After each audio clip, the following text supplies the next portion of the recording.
Viral di media sosial, seorang petugas pembawa kotak amal Masjid Agung Palembang mencongkel uang yang ada di dalam kotak amal tersebut.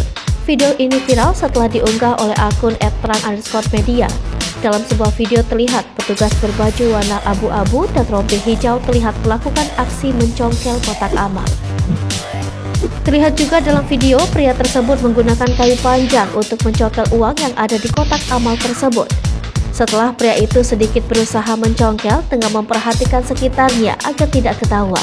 Dalam video itu, pria itu berhasil mengeluarkan uang Rp50.000. Video ini direkam oleh salah satu jamaah Masjid Agung Palembang. Sampai saat ini, wartawan Sripoku.com masih mengkonfirmasi ke pihak pengurus Masjid Agung Palembang tentang kebenaran berita ini.